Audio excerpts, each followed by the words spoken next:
This week, Mark and I had a really in-depth conversation about the opioid epidemic, and honestly, a lot of really cool conversation about what surrounds it, how we need to do things a little bit differently. So make sure you check it out. Also, we want to thank Been There, Dumped That for sponsoring this episode, and we'll see you soon.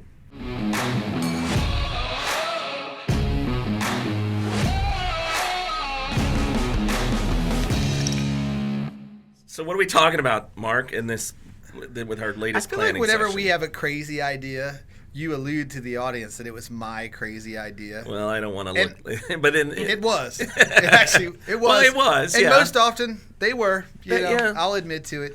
But I mean, this is a topic that you can start with. So we're talking about drugs and overdoses, right?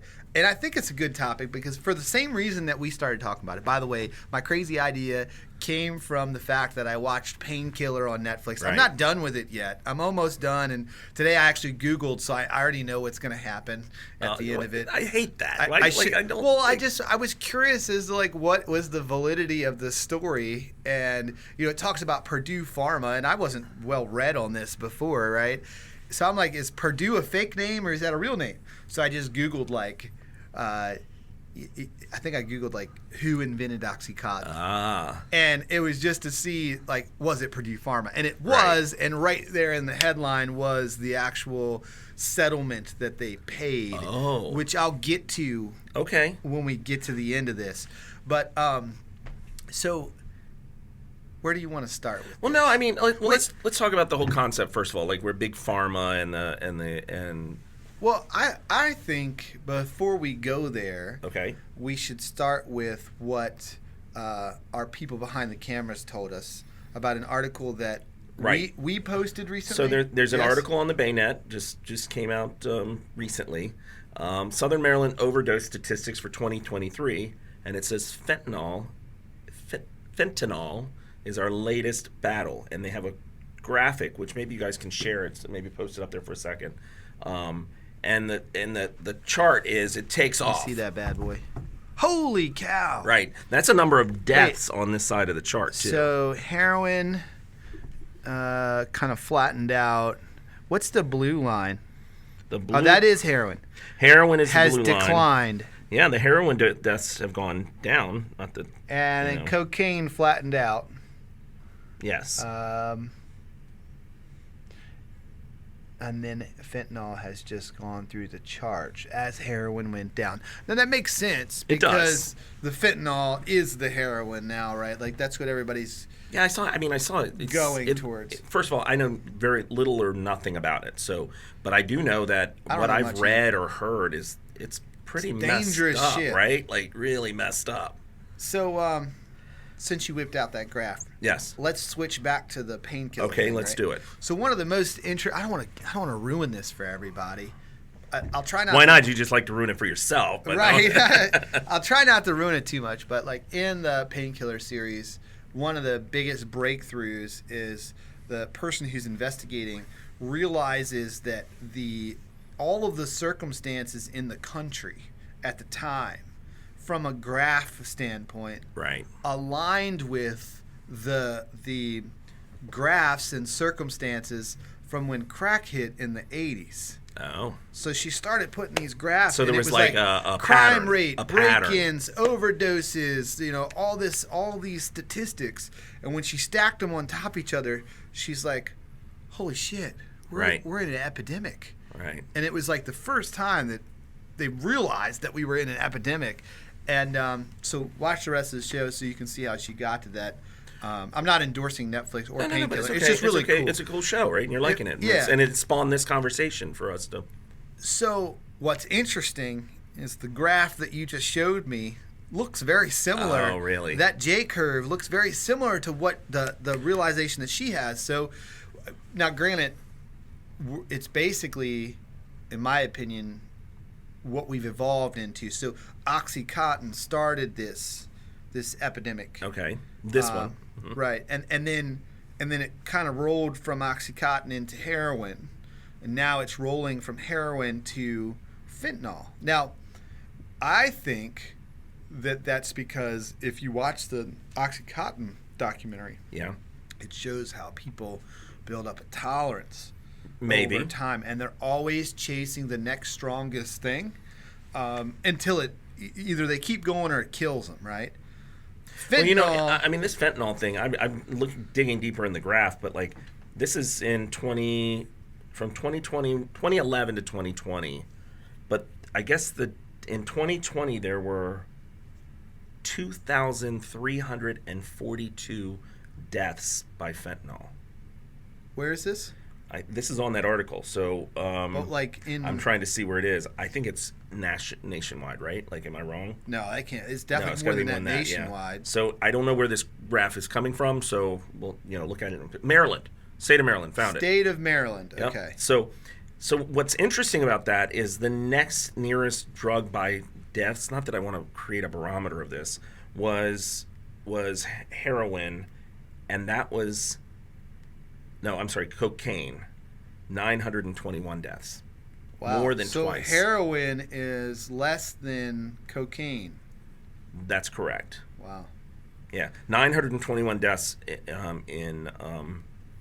from cocaine. Right. But 2,342 from fentanyl. That's a lot of people. That's a lot of people. And that's just in 1 year. That's a small town. So going back to how that happens is that when you watch that documentary, you see that, people start on like a 20 milligram oxy, and then they work their way up as they build a tolerance. But some people might just try 80 milligram oxy, for example, and if they don't have the tolerance, it's right. It may kill them. That's exactly instantly. Right. I get it. So I think it's the same thing with the heroin, fentanyl stuff, right? Yeah. Is that, let's say that somebody decides to shift gears and move from pills, because that's usually where it starts, into heroin. Well, if they get heroin that's laced with fentanyl and it was their first time going that route, they're likely to die. Wow. Because they don't have that tolerance built up yet.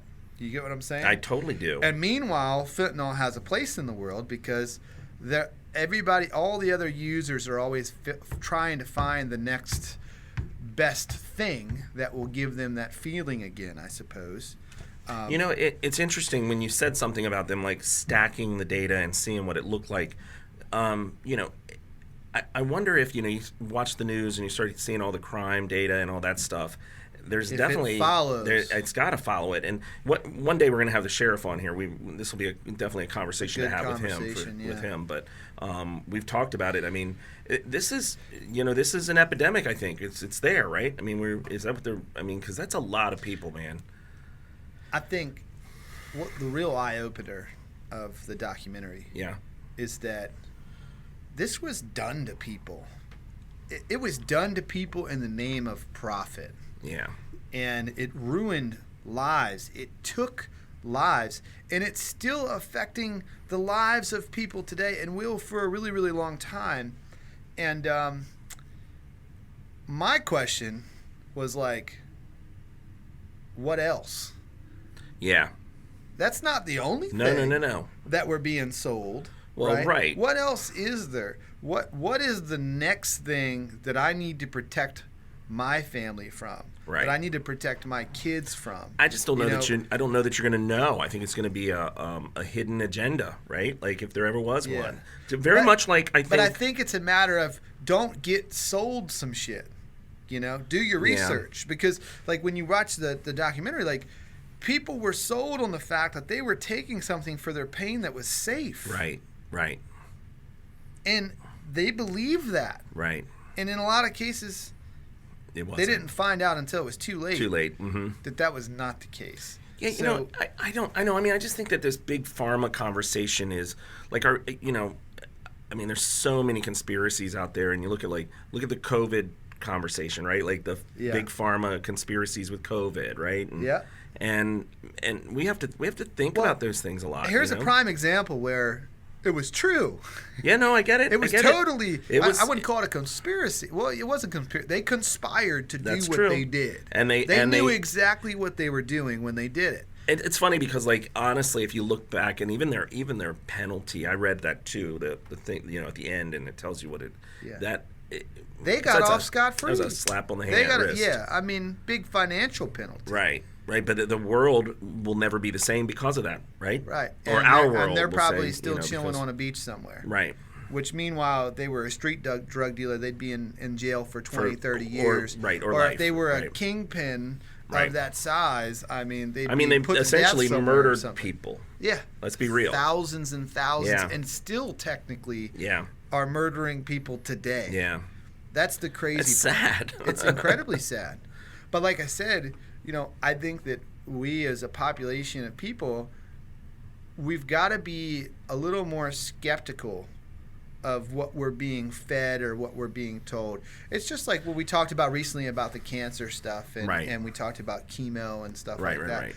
I mean, I wonder if when we dial things back and we start to look at that situation, is there abuse? Is there more? Right. Where is there more to that story? Right. Where are the dollars there? Am I getting paid more by prescribing you X versus prescribing you X? But you just said something earlier, like, and I keep going back to the COVID conversation a little bit, because like you can object only so much without with people not thinking that you're an outlier, or you know what I mean? Crazy. That you're crazy, right? You're just paranoid about everything. Right. You understand what I mean? Like, Yeah. because there's a fine line, because when you start tooting that horn. I think you just got to do your research. Well, yeah, but the problem is research is also flawed, which it's you will flawed, also and see it's in that subjective, documentary. right? You will see in that documentary. Yeah. Like, backed by research wasn't really research. And that's the thing that scares me the most is, what lines are we being fed from that? The data is... I think you got to do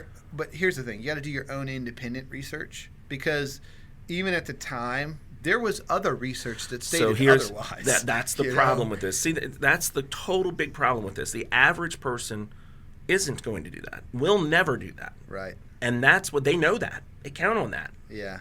Right? They count on the ignorance. That's right. And that's the problem. And if you're listening to our podcast today, don't be less ignorant. Right. Do more research. I mean, I always try to understand better things like that. You know what I mean? Because it's a quest for more knowledge and understanding things. So let me ask you this: is the fix people being less trusting and doing more research of their own to make decisions, or is the fix having leadership that does what they're supposed to do?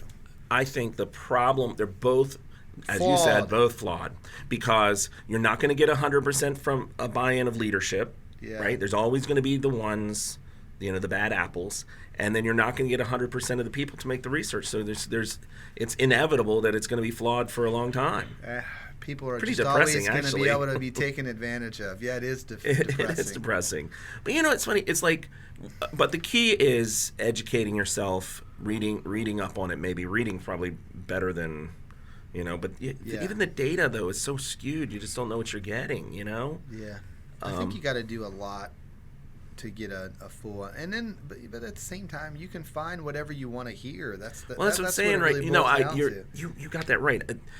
If you prove a point to me, on anything, I guarantee you I can find data to contradict that. We just need to ask chat.gpt how to solve the problem. How to solve the world's problems, Yeah. which is where we're headed, by Well, the way. eventually it will do it for us, because it's going to say with the AI stuff. I'm sorry, I'm sick Except of you humans. You just got to worry that when it realizes that we're the problem. We're the problem. We're the flawed ones. They're going to take us out. Yes. Everyone drink this water. I know exactly how to fix the problem. You are the problem. And then the world will be run by ChatGPT. Just be bots talking to bots. Bots and bots. But so look, I don't even know why. I think this is an interesting topic. I do too. That's why we touched on it today. I think that it would be wise for a lot of people to watch that documentary that I'm talking about, because I think it puts for me at least, it puts a lot of things in perspective. And as a community of people, whether it be Southern Maryland, whether it be just as a country, like, we have to work together on this stuff, and we have to communicate. And when we see something that doesn't look right, we need to make sure that somebody speaks out and says that it doesn't look right. Don't just let people head down a bad path, I guess. We'd be remiss if we didn't say, if there's, if you're struggling with something like this, or you think, or someone is, there is 100% opportunities There's help out There's there. help out there for sure. And you know what? I've met some of the people that work in those fields, and they are passionate about helping people. Oh, It's not about 100%. and you can get confidential support. I mean, Yeah. like, so truly, if you need help, you can get it. So I think, well, you just opened up a whole new can of worms, but there's always hope, right? Well, we've Some had that people- conversation before, right? Some people that are in that rock bottom scenario, they just feel like there's no hope, there's no Right. way out, and there is a way out. It's just really painful. Right. I experienced this recently because I got to see a family member of mine who I haven't seen in a long time that isn't doing so well. Been living on the streets for a long time, and he's a little younger than me, and just pretty sad to see. Yeah. And in his case, like, there's still hope. Yeah. There's still hope. Yeah. There's still a way out. There's still the ability to get better, lead a better lifestyle. And you know that because there are people that have done that. There are Right. people that have done that have proven. Well, no, that I mean, that's the case. honestly, that's a really good point, because inevitably all the successful people that I've read any book about or in any story about Had some sort of struggle. some sort of struggle, whatever it is, and they came out of it and they determined in it. And so those things sometimes make you stronger sometimes, I think, and it's important for people to understand that.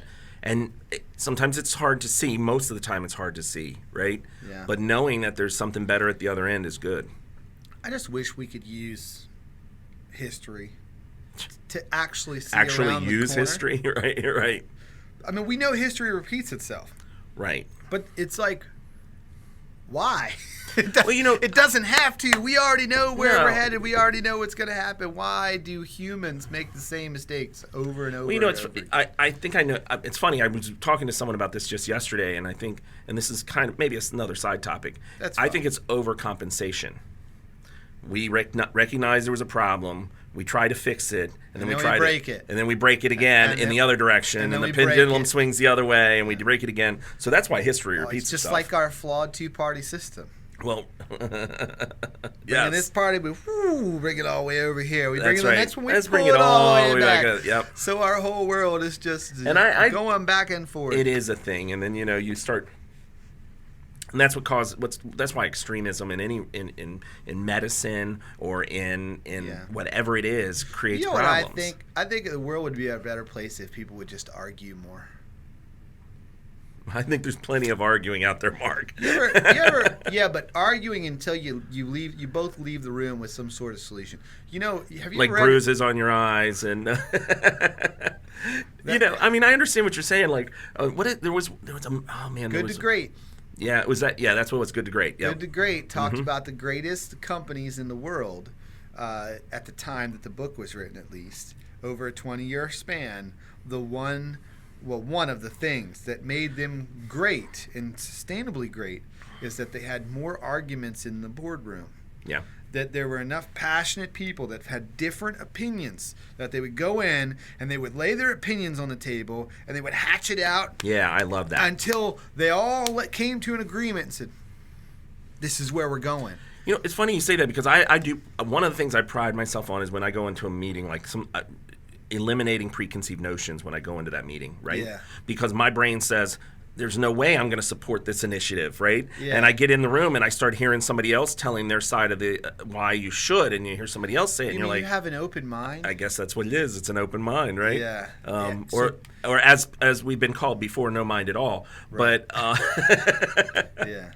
But no, I think that's a good trait for us to like. I think it was a movie I saw where we need our politicians to argue more, right.